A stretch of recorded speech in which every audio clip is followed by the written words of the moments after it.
ہمارے چینل سے جڑنے کے لیے YouTube پر لمبرا ایجنسی سبسکرائب کریں۔ اللہ حضرات، آپ سبھی حضرات سن رہے تھے حضرت علامہ مختار الحسن بغدادی صاحب قبلہ کو۔ حضرات محترم، آج کا یہ اسٹیج عرس محدث اعظم ہند کا ایک تاریخی اسٹیج ہے۔ آپ جن چہروں کی زیارت کر رہے ہیں، الحمدللہ تبارک و تعالی ان کی زیارت کرنا ہی ہم سب کے لیے باعث نجات و مغفرت ہے۔ حضرات آئیے، میں اب آپ کے لیے میں آپ سب کو تیار کرنا چاہتا ہوں کہ ایک علمی خطاب سماعت کرنے کے لیے اور اپنے گرامی قدر تاثرات کو پیش کرنے کے لیے اس وقت نہ صرف ملک ہندوستان بلکہ عالمی سطح پر جو فقہ و افتاء میں ایک مایہ ناز اور ممتاز مقام رکھتے ہیں، جن کے مسائل کو اور جن کے فتاوی کو پوری دنیا مانتی ہے، بلکہ وہ نہ صرف علماء کے مرجع ہیں بلکہ مشائخ اعظام بھی، خانقاہوں کے مشائخ کرام بھی ان کے فتووں کی تائید و حمایت کرتے ہیں، جن سے میری مراد محقق مسائل جدیدہ سراج الفقہاء حضرت علامہ مفتی نظام الدین رضوی مصباحی صاحب قبلہ، صدر شعبہ افتاء و شیخ الحدیث الجامعۃ الاشرفیہ مبارک پور، وہی اشرفیہ مبارک پور جس کی سرپرستی اور سربراہی محدث اعظم ہند فرماتے تھے، وہیں سے الجامعۃ الاشرفیہ کی نمائندگی کرتے ہوئے محقق مسائل جدیدہ تشریف لا رہے۔ نعرہ تکبیر، نعرہ رسالت، عرس محدث اعظم، فیضان محدث اعظم۔ نحمدہ ونصلی علی رسولہ الکریم، اما بعد۔ قال رسول اللہ صلی اللہ تعالی علیہ وسلم: نظر اللہ امرأ سمع مقالتی فوعاها وحفظها وبلغها فرب حامل فقہ غیر فقیہ ورب حامل فقہ الی من هو افقہ منہ۔ صدق رسول اللہ صلی اللہ علیہ وسلم۔ درود پاک پڑھ لیجئے۔ اللہم صلی علی سید مولانا محمد معدل الجود والکرم وآلہ واصحابہ وبارک وسلم۔ ہم سب سے پہلے اپنی اس مسرت کا، دلی مسرت کا اظہار کرتے ہیں کہ آج کہ چوچھا اور بریلی دونوں شریف یہاں پہ جمع ہیں۔ سبحان اللہ،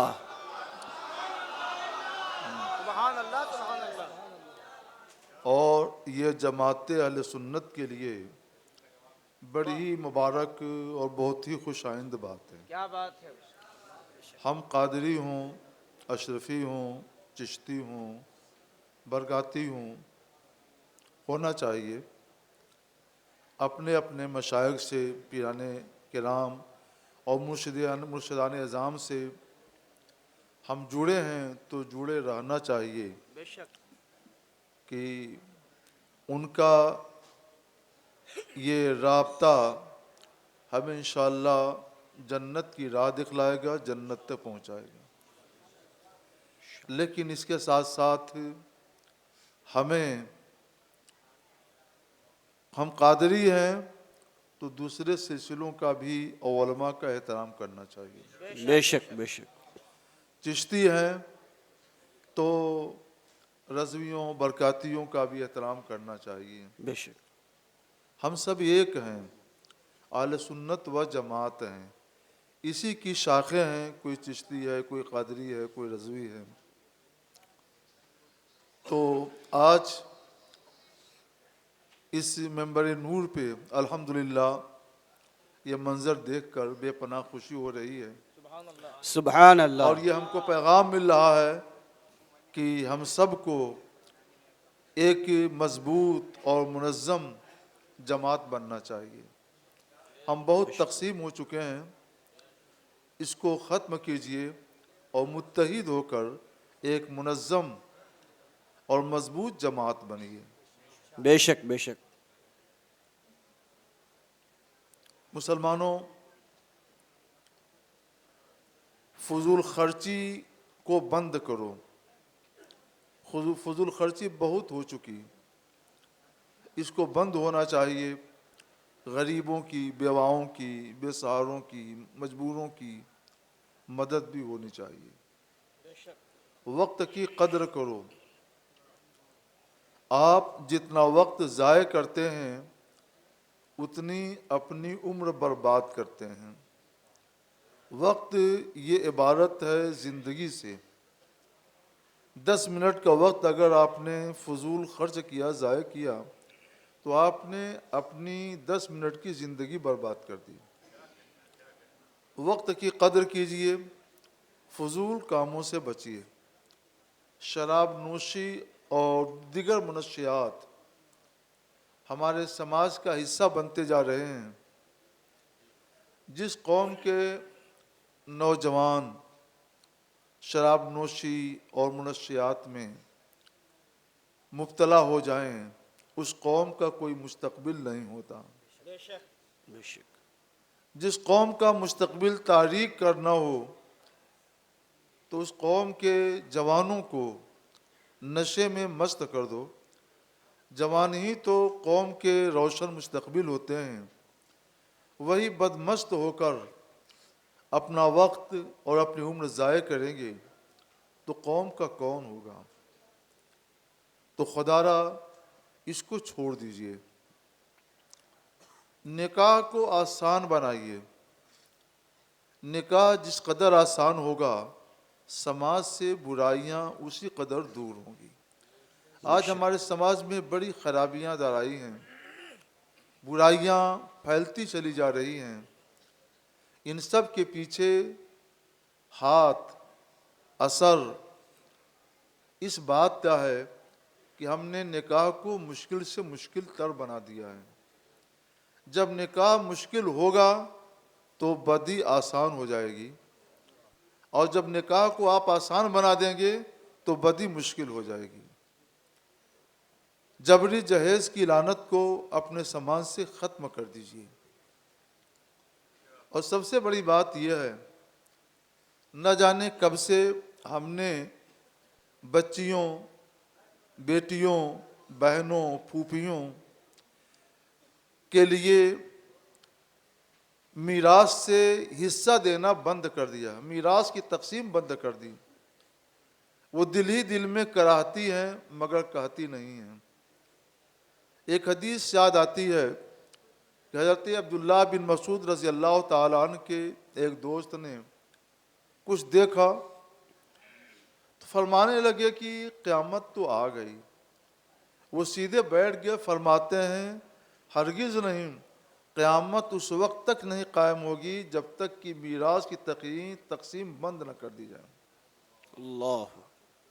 اور آپ دنیا کے منظرنامے پر، اپنے سماج کے منظرنامے پر غور کر لیجئے کہ بچیوں کی میراث کا، بیٹیوں کی میراث کا، بہنوں اور پھوپھیوں کی میراث کا دروازہ نہ جانے کب سے بند ہو گیا ہے۔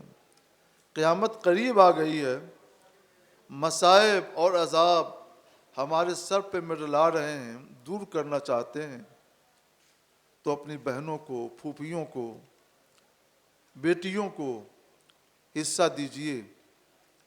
آپ حصہ دیں گے، میراث کا دروازہ کھول دیں گے تو جبری جہیز کا دروازہ خود بخود بند ہو جائے گا۔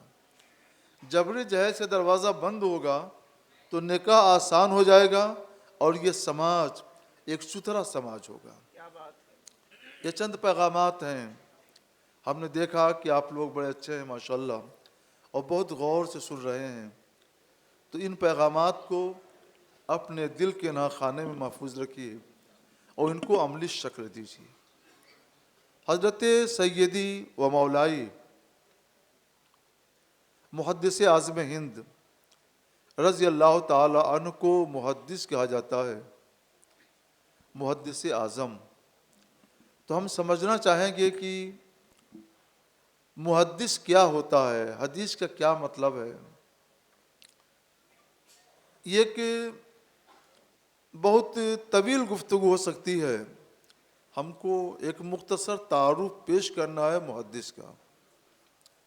درود پاک پڑھ لیجئے تو اللہم صلی علی علی سیدنا مولانا محمد محمد وعلی وآلہ آل وسلم۔ سیدنا محمد ہم کما کیا تحب پیش و کریں؟ ترضى۔ سرکار نے وہ تعارف دے دیا ہے۔ ترمذی شریف وغیرہ کی حدیث ہے کہ حضور سید عالم صلی اللہ علیہ وسلم نے ارشاد فرمایا، اللہ اس بندے کو، اس آدمی کو تازہ رکھے، شاداب رکھے، جس نے میری بات سنی تو اس کو یاد کر لیا اور اس کو یاد رکھا۔ ایک ہے یاد کر لینا، لوگ یاد کر لیتے ہیں پھر بھلا دیتے ہیں، سرکار فرماتے یاد کر لیا اور یاد رکھا۔ اور تیسرا کام یہ کیا کہ بلغا، اسے اپنے بعد والوں تک پہنچا دیا۔ یہ تین کام جو کرے، حدیث یاد کرے، یاد رکھے اور دوسروں تک پہنچا دے، تو سرکار اس کے لیے کیا دعا فرما رہے ہیں؟ نظر اللہ امرأن، اللہ اس بندے پر، اس آدمی کو، اس بندے کو تر و تازہ رکھے، سر سبز و شاداب رکھے۔ یاد رکھیے، جو آدمی تازہ ہوگا، شاداب ہوگا، اس کے ارد گرد کبھی غم نہیں آ سکتا، فکر نہیں آ سکتی، ڈپریشن نہیں آ سکتا، اداسی اور مایوسی نہیں آ سکتی۔ یہ سرکار علیہ الصلوۃ والسلام کی بشارت ہے۔ ہم سوچتے ہیں کہ اس خانوادے پر بہت کچھ باتیں ہوئیں، لیکن ہر ایک تازہ دم ہے، سر سبز و شاداب ہے۔ بے شک بے شک، راز کیا ہے؟ سبحان اللہ۔ حضرت محدث اعظم رضی اللہ تعالی عنہ نے اشاعت حدیث کا، نشر حدیث کا جو پودا لگایا تھا، وہ روز بروز تناور ہو رہا ہے۔ سبحان اس کی اللہ، برکتیں اس خاندان پر برس رہی ہیں۔ سبحان اللہ، سبحان اللہ، حق ہے۔ یہ تین باتیں سرکار نے فرمائیں اور پھر اس کی وجہ کی طرف اشارہ فرمایا، فرب حامل فقہ غیر و فقیہ، بہت سے حافظ حدیث فقیہ نہیں ہوتے، ان کا کام کیا ہوتا ہے؟ حدیث سنا، الفاظ کو یاد کر لیا اور یہ دیکھ لیا کہ اس حدیث کے راوی سب ٹھیک ٹھاک ہیں، اس حدیث کو دوسروں سے روایت کر دیا۔ اس حدیث سے کیا احکام ثابت ہوتے ہیں اور اس حدیث کی گہرائیوں میں احکام کے کیسے کیسے موتی چھپے ہوئے ہیں، اس پر ان کی نظر نہیں ہے۔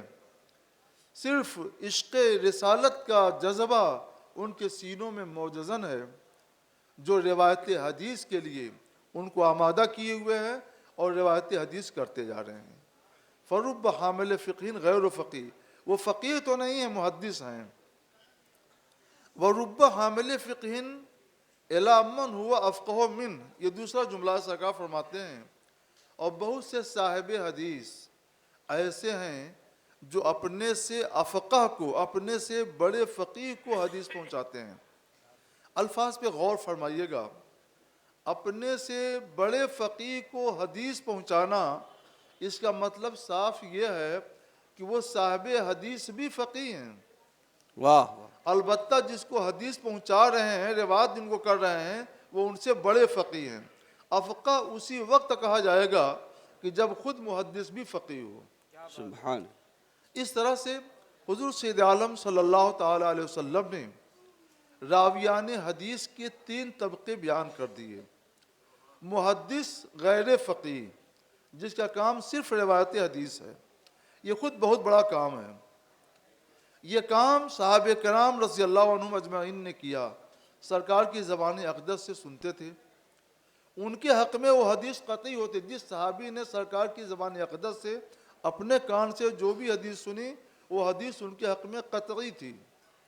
سرکار علیہ الصلوۃ والسلام نے جبریل امین سے سنی، وہ حدیث قطعی تھی، وہاں پر شک کا، ظن کا کوئی شائبہ نہیں، کوئی شبہ نہیں۔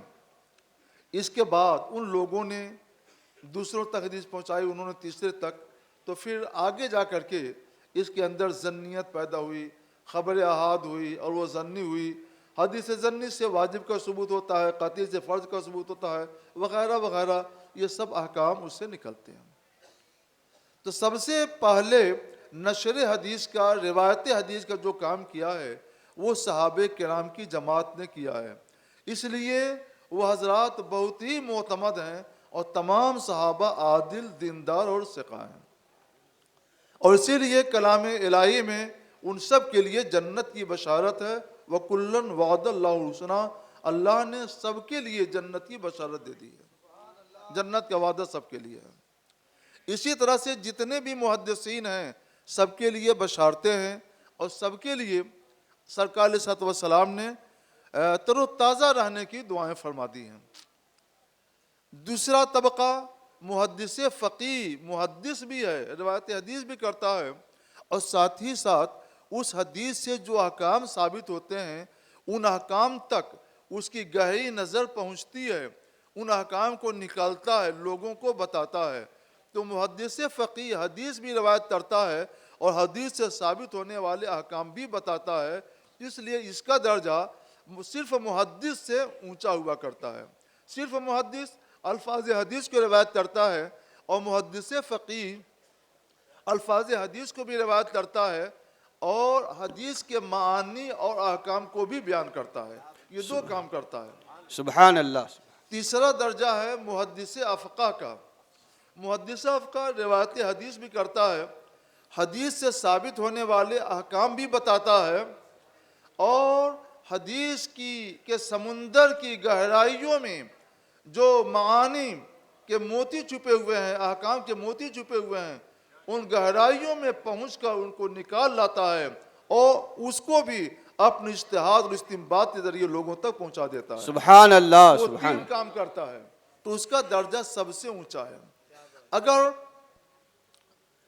پچھلے زمانے میں جائیے تو ہم محدث فقیہ میں اگر شمار کریں سیدنا امام محمد بن اسماعیل بخاری رضی اللہ تعالیٰ عنہ کو تو یہ حق ہے، اور محدث افقہ میں ہم شمار کریں سراج الامہ امام اعظم ابو حنیفہ رضی اللہ تعالیٰ عنہ کو، سبحان اللہ، سبحان اللہ۔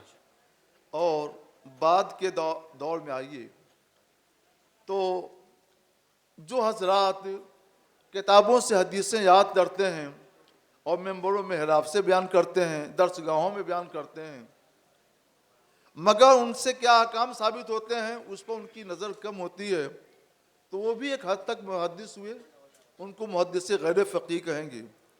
مگر جو حضرات اس سے ثابت ہونے والے احکام کو بھی بتاتے ہیں وہ محدث فقیہ ہوئے، اور جنہوں نے گہرائیوں میں اتر کر احکام کے موتی بھی نکال لائے اپنے استخراج کے ذریعے، وہ محدث افقہ ہوئے۔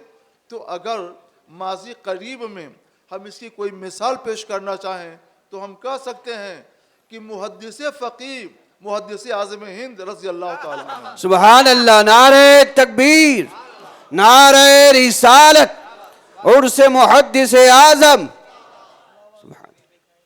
اتنی گنجائش نہیں ہے کہ ہم سب کی مثالیں دیں، ایک مثال پیش کر کے اپنی گفتگو ختم کریں گے۔ کچھ لوگوں نے جو اپنے کو محدث سمجھتے ہیں، مدعیان حدیث ہیں، فتویٰ دے دیا قبروں کے اوپر یہ عمارت اور قبہ بنانا حرام ہے بلکہ شرک ہے۔ معاذ اللہ۔ اچھا، اتفاق سے وہ مدعی حدیث ٹھہرے تو کوئی نہ کوئی حدیث تو پیش کریں گے۔ ایک حدیث بھی پیش کر دی، لعن اللہ زائرات القبور والمتخذین علیہا المساجد، اللہ کی لعنت قبروں کی زیارت کرنے والیوں پر اور ان پر بھی جو قبروں پر مسجدیں بناتے ہیں۔ حضور سیدی محدث اعظم ہند رضی اللہ تعالیٰ عنہ نے اس طرح کے مسائل پر بہت بسط کے ساتھ گفتگو کی ہے۔ آپ کی کتاب ہے تقوی القلوب، اس میں تفصیلی گفتگو ہے، اور خاص احادیث کا ایک مجموعہ آپ کا ہے، التحقیق البارع فی حقوق الشارع، کثیر احادیث اس میں انہوں نے جمع کی ہیں اور سبحان بہت اللہ۔ عظیم کام کیا ہے۔ تو ہم ان کا نام بس لے رہے ہیں، کتابوں کا نام یاد رکھیے گا اور کبھی پڑھیے گا تو انشاءاللہ تعالی میری باتوں کی صداقت آپ پر خود بخود واضح ہوتی چلی جائے گی۔ سبحان اللہ۔ تو ہم ایک مثال بس پیش کرتے ہیں کہ حضرت محدث اعظم ہند رحمۃ اللہ علیہ نے اس پر جو گفتگو فرمائی ہے اس کی تفصیل میں نہ جا کر اس کا خلاصہ ہم پیش کرتے ہیں۔ حضرت نے فرمایا، حضرت محدث اعظم ہند رضی اللہ تعالیٰ عنہ نے، کہ تم لوگ اسے ہم اہل سنت و جماعت پر منطبق کرتے ہو۔ سنو، اہل سنت و جماعت کا کوئی عالم، کوئی فقیہ، کوئی محدث، کوئی مفتی قبروں پر مسجد بنانے کو جائز نہیں مانتا۔ قبروں پر مسجد بنانا یہ ہے کہ قبروں کو مسمار کر دیا جائے، زمین کے برابر کر کے، اور ان کے اوپر مسجد بنائیں اور اس کے اوپر چلیں پھریں، قبروں کے اوپر چلیں پھریں، یہ ناجائز ہے، اور اسی کو حضور سید عالم صلی اللہ تعالی علیہ وسلم نے منع فرمایا ہے۔ ہم نے تو قبروں پر مسجد کہیں نہیں بنائی ہے، ہاں قبروں کے ارد گرد دیوار کھڑی کر لیتے ہیں اور اس کے اوپر ایک چھت ڈال دیتے ہیں، تو یہ قبر پر نہیں ہے۔ قبر کے ارد گرد دیوار کھڑی کرنا ہوا، اور قبر کے ارد گرد دیوار کھڑی کرنا یا اس طرح کی عمارت بنانا، یہ تو خود قرآن پاک کی سورہ کہف کی آیتوں سے ثابت ہوتا ہے، سبحان وہ اللہ۔ ایک الگ تفصیل ہے۔ ہم اس کو کبھی اس کو نہیں کہتے ہیں کہ قبروں پر مسجد بنائی جائے، ہم نے یا ہمارے علماء نے کبھی بھی اس کو جائز نہیں کہا۔ قبروں کو مسمار کر کے اس پر مسجد بنانا یہ ناجائز ہے۔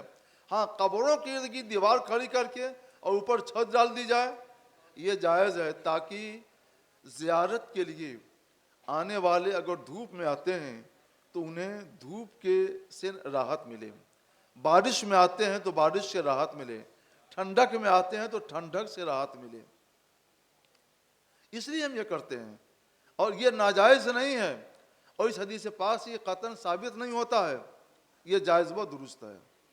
اس کو یہ سمجھنا کہ اتخاذ مساجد کے حکم ہے، نادانی ہے۔ پھر دوسرے نمبر پر حضور محدث اعظم ہند رضی اللہ تعالیٰ فرماتے ہیں کہ سرکار نے کیا فرمایا ہے، المتخذین علیہا مساجد، جو قبروں پر مسجد بناتے ہیں۔ ہم نے قبروں پر مسجدیں کہاں بنائیں؟